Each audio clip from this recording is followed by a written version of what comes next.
भर्ती नहीं कर रही सरकार, एक आदमी से 5-5 आदमियों का काम ले रही है। भाई शुरुआत तो किसी ने करनी पड़ेगी, आप कर दो शुरुआत। बोले हाँ चलो ठीक है, आने दो हमें राज में, फिर देखेंगे। तो माँ जी फिर आपके देखोगे, फिर भी हमने देखना है। सरकार ने पॉलिसी ऐसी बनाई है कि आपसे ज्यादा काम कम से कम पैसों में लिया जाए। हमें एक ना एक दिन अपनी समस्याओं को, अपने मुद्दों को लेके एक होके लड़ना पड़ेगा। तक याद कर लो 2014 से पहले हाथ उठाना कौन कौन मोदी को जानता था कि भाई हमने जिसका चंदा लिया है, जिसके पैसे से हम राज में आए हैं, हम उनके लिए काम करेंगे। तो हमें आज यहाँ पे क्यों इकट्ठा हुए, ये सवाल होगा सबके दिल में, भाई क्यों इकट्ठे हो रहे हैं। अभी तो हम लड़के आए हैं आंदोलन, हम लड़के आए हैं, ठीक है, लड़ाई को भी 3 महीने हो चुके हैं। अक्टूबर में अपना समझौता हो गया था, चौथा महीना शुरू हो रहा है और अभी भी हमारी कुछ मांगे पेंडिंग हैं। कुछ चीजों पे सरकार के साथ सहमति बनी थी। सरकार ने आश्वस्त किया था कि आपका जो सेल्फ अप्रेजल है, आपका जो मानदेय बेस कार्य है, ये मानदेय जो है आप जो काम करते हो इसका पैसा हम नहीं बढ़ा सकते, भारत सरकार बढ़ाएगी। भारत सरकार को हरियाणा की सरकार, हरियाणा के मुख्यमंत्री सिफारिश भेजेंगे कि आशाओं के जो काम हैं उनके काम का जो पैसा है, जो भी आप गतिविधि करते हो उनका पैसा बढ़ाया जाए। आपकी फाइल हरियाणा सरकार की तरफ से बन के गई हुई है, वो बढ़ोतरी, अभी आपने एक बढ़ोतरी ले ली जो हरियाणा सरकार ने की है, 2100 रुपये फिक्स और 2 लाख रिटायरमेंट बेनिफिट। सभी आशाओं के आयुष्मान कार्ड बनेंगे और उसमें कुछ आपका 3-1 हज़ार रुपये एरियर बनता था जो वर्ष 2018 से बकाया था, जिसका आपको नहीं पता है। आ लिया, लेकिन पता नहीं है वो कौन सा पैसा है, आपको समझ नहीं है। आपको अगर समझ हो तो मुझे कोई समझाना। तो ये कैसे हुआ, ये आपकी एकता, आपके संघर्ष के दम पे हुआ है। अभी सरकार ने भी सांस ले लिया, सरकार ने तो सांस नहीं लिया, सरकार का तो उल्टा सांस फूला हुआ है। जब से आशाओं का आंदोलन जीत के गया है तब से कोई ना कोई आंदोलन चल रहा है। कभी सफाई कर्मचारियों का आंदोलन है, आंगनवाड़ी का आंदोलन है, मिड डे मील का आंदोलन है, क्रैच वर्करों का आंदोलन है और पटवारियों का आंदोलन है। तमाम जो कर्मचारी हैं अलग अलग विभागों में अपनी मांगों को लेकर के आशाओं के आंदोलन के बाद आंदोलन कर रहे हैं और सबकी अपनी अपनी समस्याएं हैं। समाधान किसी का अभी तक सरकार पूर्ण रूप से नहीं कर पाई है। अपने भी कुछ मसले अटके हुए हैं। अपने जो मसले अटके हैं, अपने एक तो केंद्र सरकार ने पिछले 12 साल से हमारे जो इंसेंटिव्स है, इंसेंटिव बेस कार्य करते हैं, वो जो है नहीं बढ़ाए हैं। 12 साल से हमारे इंसेंटिव नहीं बढ़े, तो वो इंसेंटिव बढ़ने चाहिए क्या नहीं बढ़ने चाहिए।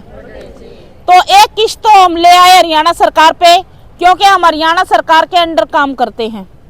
अभी हमारी केंद्र से लड़ाई बाकी है, तो केंद्र सरकार पे भी जो हम एक प्रदर्शन हम करके आए थे 30 अक्टूबर को, वहाँ पे भी संख्या अपनी उतनी नहीं थी जितनी होनी चाहिए थी। हरियाणा की आशाओं की मुख्य जिम्मेदारी थी और उन्होंने, क्योंकि वो जीत के गए थे, वो थोड़े थके हुए थे, उन्होंने थोड़ा रेस्ट मूड में वो चले गए, रेस्ट करने लग गए, तो अपनी संख्या कमजोर रही है। अभी भी प्रोसेस अपना अधूरा है आंदोलन का, वो फेज हमें अपना पूरा करना है इसके लोकसभा के चुनाव से पहले।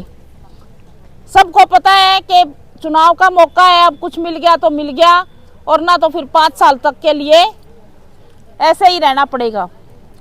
एक तरफ हम अपनी मांगों को लेके लड़ रहे हैं, दूसरी तरफ आप जब पिछले 5, 7, 10 साल का आप देखोगे, जब से आप आशा लगे हो, संगठित हुए हो, तब का आप कार्यकाल देखोगे, पहले इतने आंदोलन नहीं थे, अब बहुत ज्यादा हैं।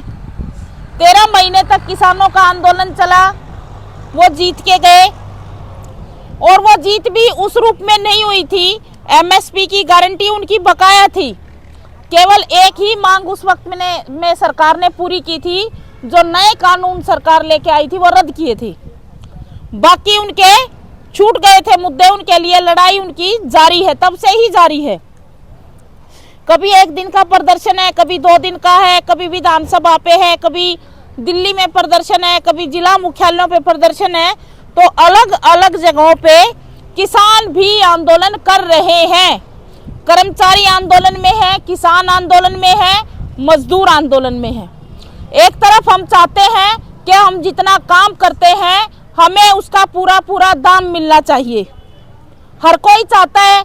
ऐसे ही किसान भी चाहता है कि वो जो फसल बोता है वो फसल जो है उसका कोई रेट तय हो, वो उसको उस रेट से बेच सके, उसको उसकी पूरी कीमत मिल सके। कर्मचारी जो काम करते हैं वो भी समय समय पे उनके वेतन भत्ते बढ़ने होते हैं, इंक्रीमेंट लगने होते हैं, वो भी समय पे लगने चाहिए। जो पिछले 5 साल से नहीं लगे हैं उनकी भी दिक्कतें हैं। तो इस वक्त में सबका संघर्ष है। ये संघर्ष जो है एक जगह पे आके इकट्ठा होता है, सबकी मांग है। अब किसानों को नहीं पता आशाओं के क्या काम है, आशाओं के क्या मुद्दे हैं, उनको कैसे तनख्वाह मिलती है। अब आप किसानों के परिवार से होगे तो आप जानते होंगे कि किसानों को कैसे जो है खेत में कितना काम करते हैं और कितनी लागत आती है और कितना उनको बचत होती है।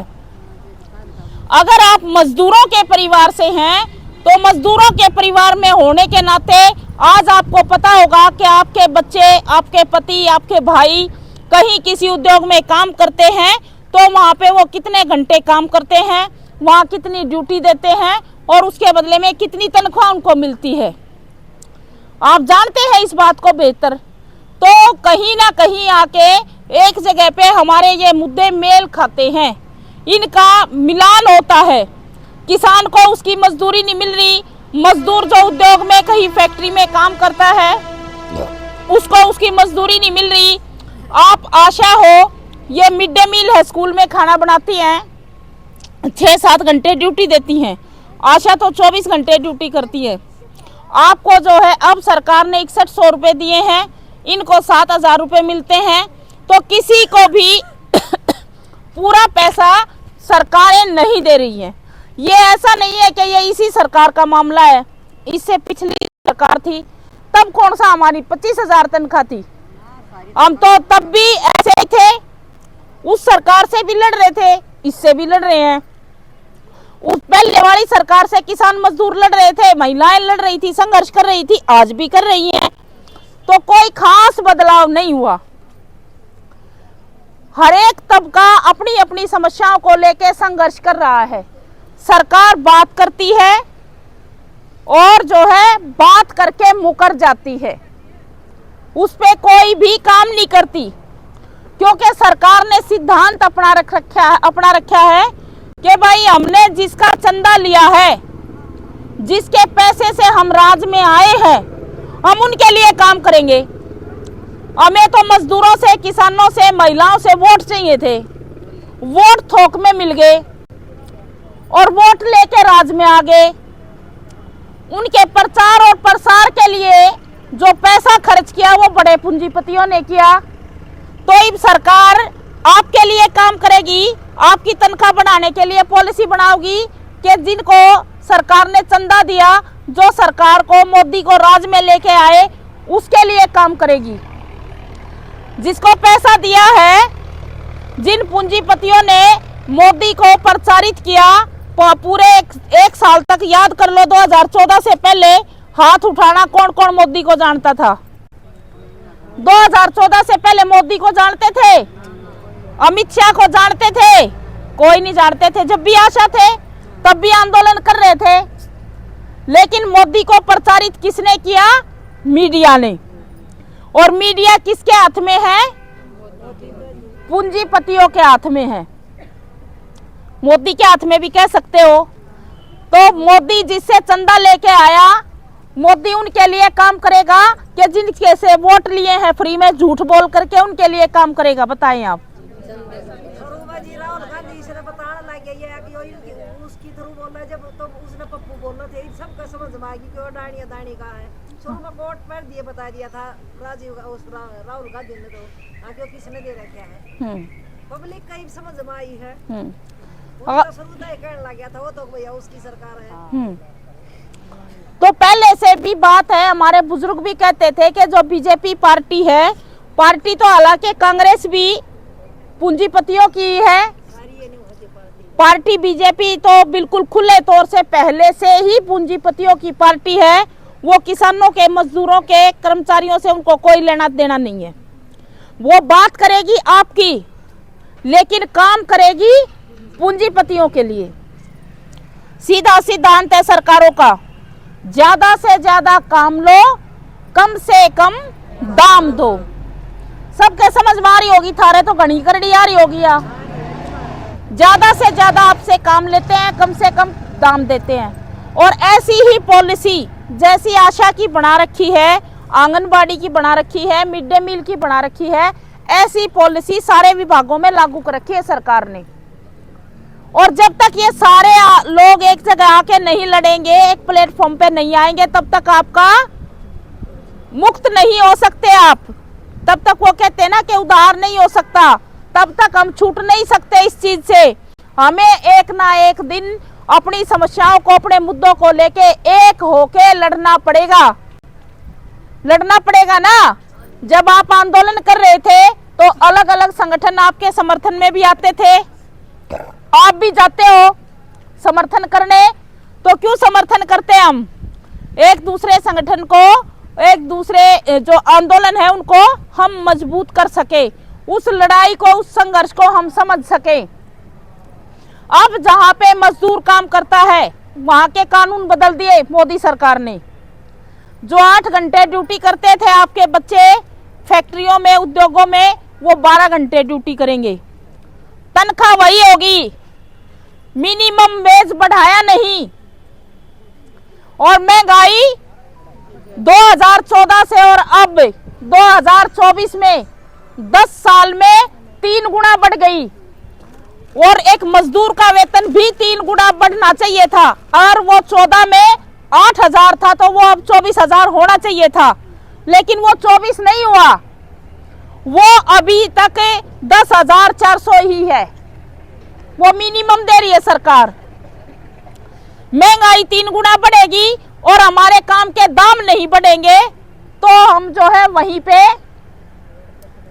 पिछड़े रहेंगे ना, वहीं खड़े रहे।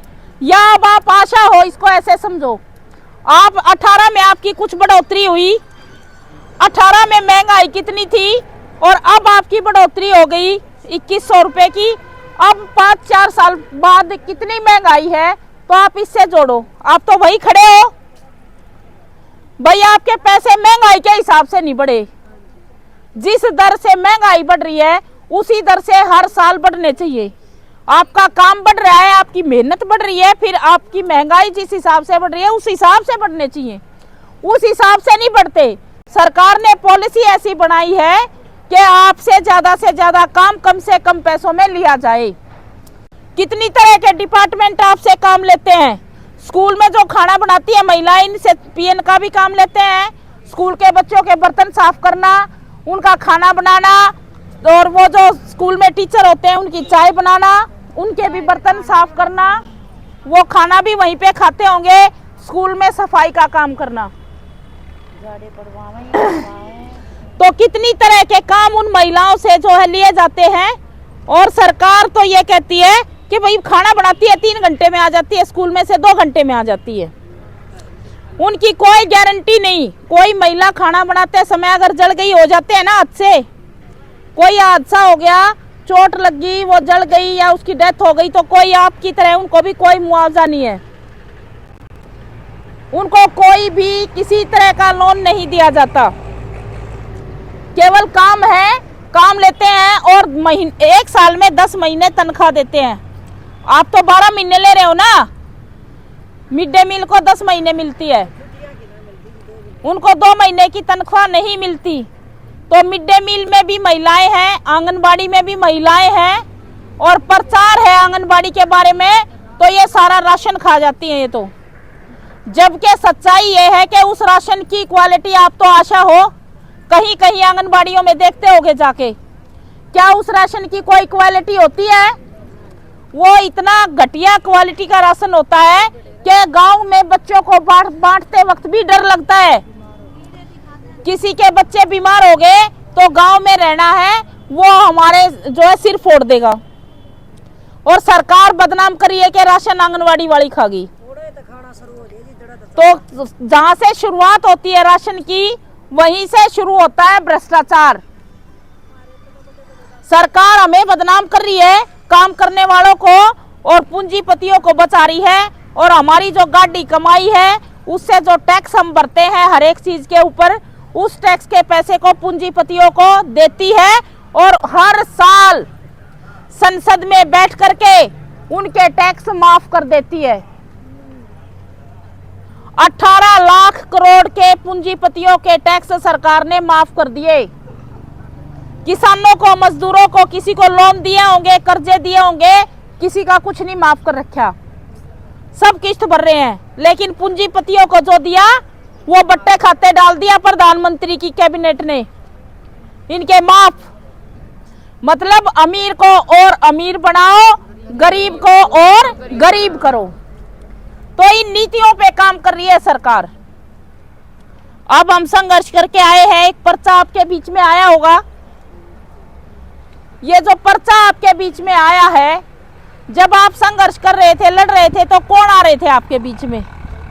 ये झंडा कौन सा ले रखा था आपने? लाल झंडा ले रहे थे सिट्टू का। फिर कोई कांग्रेस वाला आया? आया तो नहीं कांग्रेस वाला, आया तो 2 आदमी आए होंगे, वो भी डरते डरते आए होंगे। जब आप संघर्ष कर रहे थे, पहले कांग्रेस नहीं बोली। इस हरियाणा के अंदर, पूरे देश के अंदर इस एनएचएम की स्कीम को कांग्रेस लेके आई थी। ये कॉन्ट्रैक्ट का जो सिलसिला चल रहा है, इसको कांग्रेस लेके आई है। कांग्रेस ने आपको लगाया था, भूल रहे हो तो मैं याद दिला देती हूँ। कांग्रेस ने आपको लगाया और कांग्रेस पूरे देश में कहीं नहीं बोली। लेकिन जब 20,000 महिलाएं सड़कों पे उतरी और 46 दिन तक नारे लगाए, 46 दिन तक नारे लगाए, तब भूपेंद्र सिंह हुड्डा बोला, अब एक बार तो इस सरकार से लड़के ले लो, अगर हम राज में आ गए तो हम फिर बढ़ा देंगे। देखो कितनी राजनीतिक भाषा बोली। भाई तू जब कि जा रहा था, जब इन्हें लाया था, एक काम तो है था जी। हाँ, तो लाए थे इस पे काम के पीछे पे 500 रुपये इसने बांध दिए थे, उन्होंने तो शुरुआत हो गई 4 ही कर दिए थे। मतलब ना तो 500 की शुरुआत निकल तो बिहार वाला काम हो रहा था हमारा। 500 की शुरुआत कर गया यो, और करीबी क्यों कर बहुत नाम ना छोड़ गया, आंगनबाड़ी ने दे गया। फिर वो जब इसका ऑर्डर आया कि वो तक लड़े ना जी, जब वो 500 रुपये दिए थे, तो याद है आपको? याद है। साल के भी 1000 नहीं बने थे। कदे तो कहते पूरा काम के धक्के खाओ, कदे कहते 2 डिलीवरी भरनी है, फिर पूरी डिलीवरी दो भरो, फिर आड़ा हट दे जी अस्पताल का घर ताड़ कर दे, फिर आड़ दबा देते। साल के 1000 नहीं थे, 5 रुपये ट्रांसफर के, 5 रुपये इमाइजेशन के, 5 रुपये टीकाकरण के, मतलब ये सारी ठीक है, सारी याद आ गई आपको? सारी बस अपना दाब रहे हैं। ठीक है, तो वो भूपेंद्र सिंह हुड्डा, मैं ये कह रही थी, भूपेंद्र सिंह हुड्डा ये तो बोल गया आपके आंदोलन के बीच में आके 2 बार के आशाओं के जो मानते हैं, पहले एक बार इस सरकार पे बढ़वा लो लड़के, और फिर हम आएंगे तो हम बढ़ा देंगे। उसने या नहीं बोली कि हमारी सरकार आवेगी तो हम केंद्र में आपको पक्का करवाने के लिए लड़ाई लड़ेंगे। उसको जो बोलना चाहिए था, किसी भी विपक्षी पार्टी को बोलना चाहिए, तो ये आशा क्यों लगाई? इस एनएचएम का क्या काम है और ये कैसे स्थायी होना चाहिए, ये क्या जरूरत है जनता की? ये सीधा जनता से जुड़ा हुआ मामला था। आपकी सेवाएं तो जनता के लिए है। अगर वो ऐसा सोचते, अगर उनकी नीयत में साफ होती उनकी नीयतें, तो वो भी जनता के हितैषी नहीं है। राजनीतिक भाषा बोल के गए, हमने विरोध किया हमने। हुड्डा साहब आज भी आप पक्का करवाने के लिए नहीं बोले, बोले पार्टी स्कीम लेके आई थी, तो आप पार्टी के नेतृत्व कर रहे हैं हरियाणा के अंदर, आप ये बोलो कि ये जो है पक्का होना चाहिए, एनएचएम स्थायी भर्ती होनी चाहिए। तो उन्होंने कहा कि ये हमारे हाथ में नहीं है। भाई शुरुआत तो किसी ने करनी पड़ेगी, आप कर दो शुरुआत। बोले हाँ चलो ठीक है, आने दो हमें राज में, फिर देखेंगे। तो माँ जी फिर आपके देखोगे, फिर भी हमने देखना है, देखेंगे तो हमें बीजेपी राज में जब भी हम देखने लग रहे हैं, अब कांग्रेस राज में थी जब भी हम देखे थे। काम हमने करना है, भुगतना हमने, तो आपने क्या देखना, आपने तो हम देखेंगे। वो तो टाइम बताओगा राज में कौन आओगा कौन नहीं आओगा। तो बात यह है कि कोई पार्टी राज में आलो, अपने दुख नहीं कम होते, अपने तो वो है झंडा और वो है नारा। और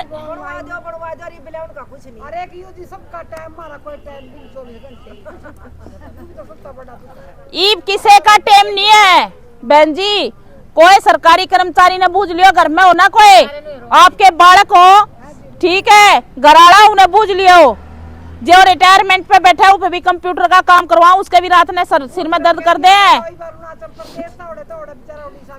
हाँ हाँ, तो अब जो जितने भी सरकारी कर्मचारी हैं उनको जो है अलग तरह के प्रेशर झेलने पड़ रहे हैं। उसका कारण ये है कि भर्ती नहीं कर रही सरकार, एक आदमी से 5-5 आदमियों का काम ले रही है, इसलिए लोड बढ़ रहा है काम का, दिक्कतें आई हुई हैं। रिटायर तो आए महीने 15-20 हो गया है। हाँ, लेती एक नहीं।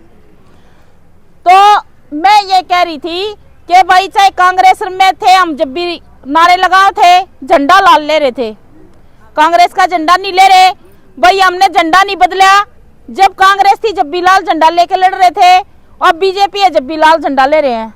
ना हमने बीजेपी का झंडा पकड़ा और ना हमने कांग्रेस का पकड़ा, हम तो अपना झंडा मजदूर संगठन का झंडा ले रहे हैं। और उस मजदूर संगठन का जो नेतृत्व करते हैं वो जो लोग हैं, वो हम लोगों को जो रास्ता दिखाते हैं, जो हमारी मांगों पे बात करते हैं।